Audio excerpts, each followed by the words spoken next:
मेरे सभी मदरसा आधुनिक शिक्षक साथियों को मेरा नमस्कार। मैं पंकज मिश्रा, मदरसा आधुनिक शिक्षक। दोस्तों, आज 2-3 दिन से कुछ सूचनाएं ऐसी मिल रही हैं जिससे मन थोड़ा विचलित हो रहा है, लेकिन कहीं से सूचना थोड़ा संतोषजनक भी मिल जाती है। और आज ऐसी सूचना मिल रही है कि सुप्रीम कोर्ट जाने की तैयारी हो रही है।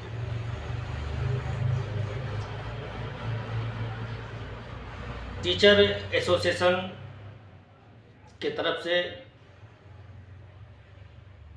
2 रीट डाली जाएगी,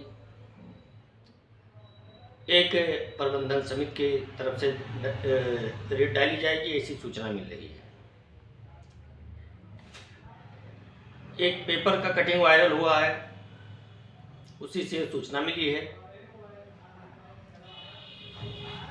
और दोस्तों, थोड़ा दिन इंतज़ार करना पड़ेगा हम लोगों को। और बच्चों का एडमिशन का समय आया है, नए सत्र की शुरुआत होने वाली है। इसमें बहुत से असमंजस है कि इसमें बच्चों का एडमिशन कैसे किया जाए। अगर एडमिशन किया जाता है तो अनलीगल माना जाएगा, अगर नहीं किया जाता है तो बच्चे दूसरे स्कूल में जाएंगे। तो अगर फिर से इस नियम को लागू कर दिया जाता है तो फिर बच्चे कहाँ से मिलेंगे। ये सब सारी समस्याएं हैं इस समय, और इस समस्याओं को मद्देनजर रखते हुए अभी हम लोगों के पास करने को कुछ नहीं है अगर कुछ तो केवल है इंतजार। अभी हमको इंतजार करना पड़ेगा कुछ दिन और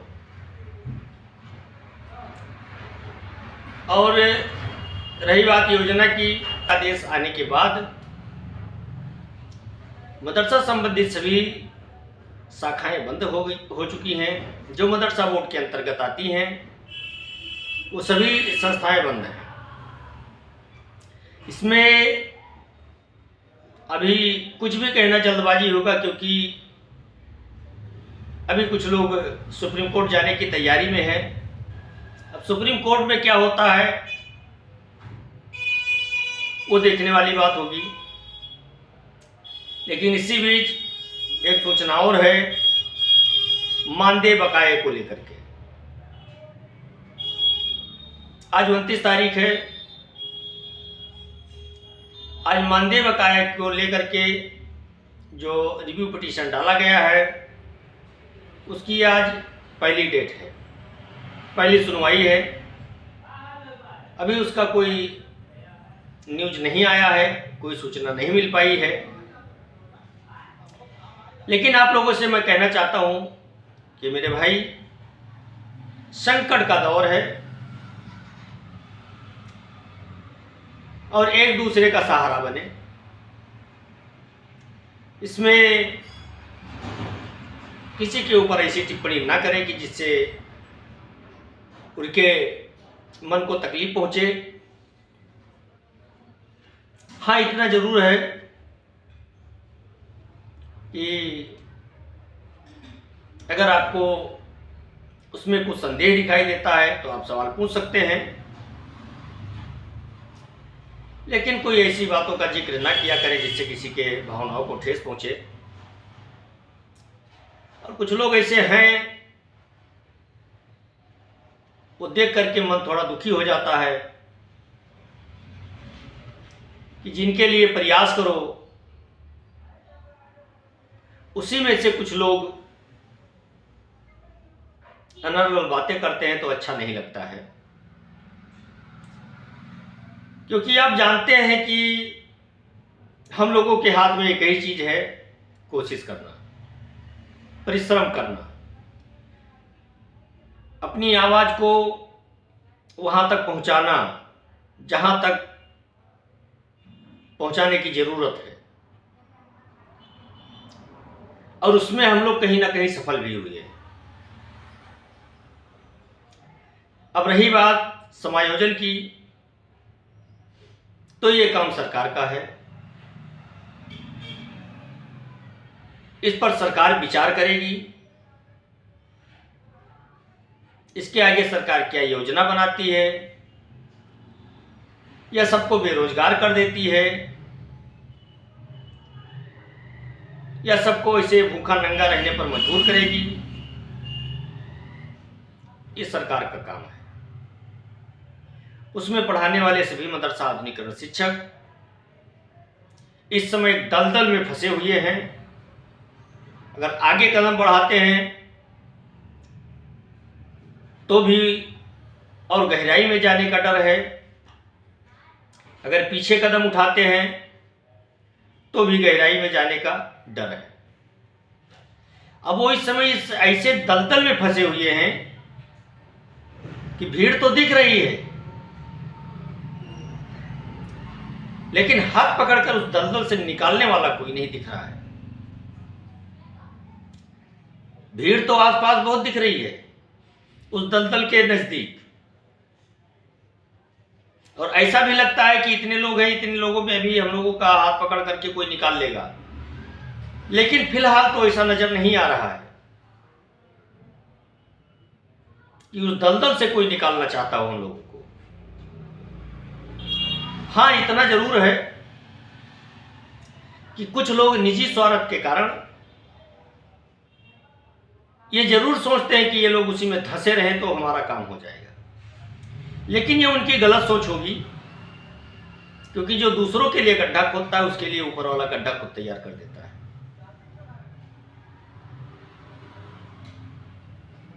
और एक बात और आप समझ लीजिए कि अगर आधुनिकीकरण शिक्षकों का समायोजन नहीं होता है तो ये भी मान के चलिए कि केवल उर्दू अरबी पढ़ाने वालों का समायोजन नहीं होगा।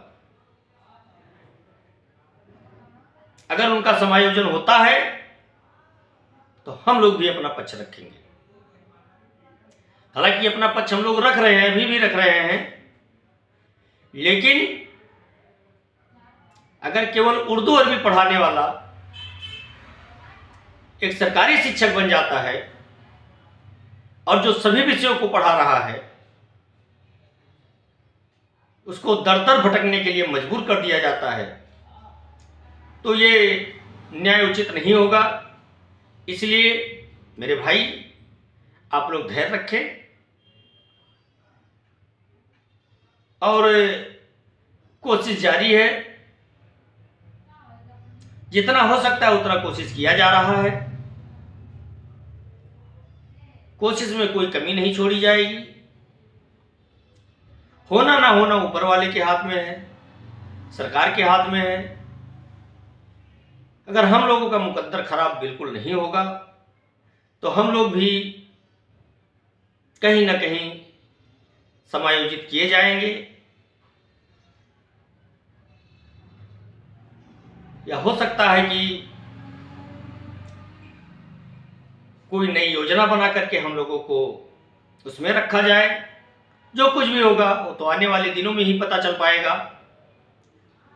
अभी तो फिलहाल कुछ नहीं है, न योजना है, न मदरसा बोर्ड है, न हम लोग अब शिक्षक बचे हैं। हम लोग अब शिक्षक भी नहीं हैं। मदरसा बोर्ड जब खत्म हो गया, जिससे हम लोगों की मान्यता मिली थी,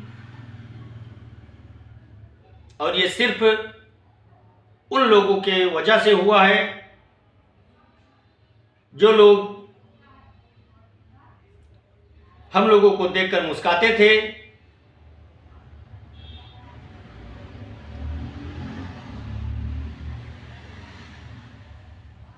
उन लोगों ने ऐसा किया जो एक कहावत में कहावत कही गई है कि हम तो डूबे सनम तुम्हें भी डूबो ले जाएंगे। ऐसा कुछ इस समय स्थिति परिस्थिति बनी हुई है, और इस पर हम लोग गहन अध्ययन कर रहे हैं। हम लोग अपनी कोशिश कर रहे हैं, जो जैसा है वो प्रयास कर रहा है अपना। सफलता मिलना न मिलना ऊपर वाले के हाथ में है दोस्तों, लेकिन हम कोशिश भी न करें ये गलत बात है। सफलता मिले ना मिले अलग बात है। लेकिन मैं इतना ज़रूर कहूँगा कि आप लोग थोड़ा धैर्य बनाए रहें। आचार संहिता का समय चल रहा है, धारा 144 लागू है पूरे यूपी में। ऐसे कोई शब्दों का प्रयोग ना करें सोशल मीडिया पर जिससे कठिनाइयों का सामना करना पड़े, और जोश में आकर के होश न खोएं। अपने आप को इस स्थिति से संभालें, क्योंकि हम लोगों का बहुत बड़ा इम्तहान चल रहा है इस समय, और इस इम्तहान में हम लोग पास होते हैं फेल होते हैं ये तो रिजल्ट आने के बाद ही पता चलेगा। लेकिन जब विद्यार्थी पेपर देने जाता है तो सोच करके जाता है कि हमें पास होना है और मैं पास हो जाऊंगा, यही उम्मीद लेकर के वो जाता है पेपर देने, और वो परीक्षा में बैठता है, अपना पेपर देता है, घर चला आता है। और जब उसके घर वाले पूछते हैं, हितबंद पूछते हैं कि आपका पेपर कैसा बना, तो कभी वो ये नहीं कहता कि हमारा पेपर गड़बड़ हो गया है। हमेशा वो कहता है पेपर हमारा अच्छा बना है, उम्मीद है मुझे कि अच्छे मार्क से हम पास होंगे। ठीक उसी प्रकार से हम लोग भी अपना कोशिश कर रहे हैं, और हमको भी उम्मीद है कि एक ना एक दिन हम सफल होंगे। अगर इस बोर्ड से नहीं तो किसी और जगह से। हम लोगों को जो उम्मीदें दिख रही हैं, एक किरण दिखाई दे रहा है, उसके मुताबिक हम लोग अपना अनुमान लगा रहे हैं। जो हम लोगों को आश्वासन मिल रहा है, आश्वासन मिलता है और मिला है, उसका हम लोग आकलन कर रहे हैं, अध्ययन कर रहे हैं उसके बारे में, और जो कुछ भी होगा देखा जाएगा। लेकिन विषय बहुत गंभीर है मेरे भाई, इस पे कोई बहुत ज़्यादा टीका टिप्पणी करने की आवश्यकता नहीं है, क्योंकि कोर्ट का मामला है, कोर्ट का हम लोग सम्मान करते हैं, और कोर्ट का नियम होता है कि अगर उससे आपको कोई आपत्ति है तो आप याचिका दायर करें, उसके आगे कोर्ट में जाएं, और आगे देखा जाएगा क्या होता है। और सरकार कोर्ट के फैसले को आगे बढ़ाती है नहीं बढ़ाती है ये सरकार का काम है, और मुझे लगता है कि सरकार आगे नहीं जाना चाहती है, लेकिन सरकार को जाना चाहिए था, क्योंकि इसमें 21,000 मदरसा आधुनिकरण शिक्षक भी शामिल हैं, और किसी एक की गलती से दूसरे का भी भविष्य खराब हो रहा है।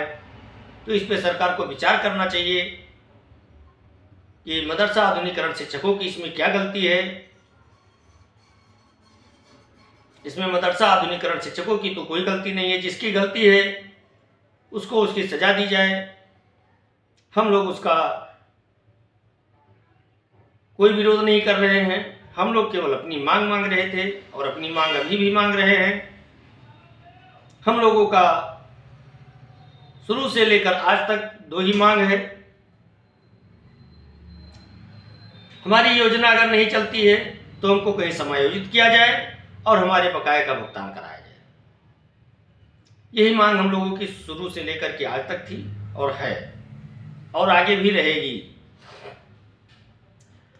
लेकिन हम लोगों में जो जांच पाया गया, जांच किया गया हम लोगों के मदरसे में, उस जांच पर हम लोग खरे उतरे हैं, और हम लोग सभी मानक पूरा करने के बाद में हम लोगों का पोर्टल लॉक हुआ था, और हम लोग सभी मानक के अनुरूप पाए गए थे।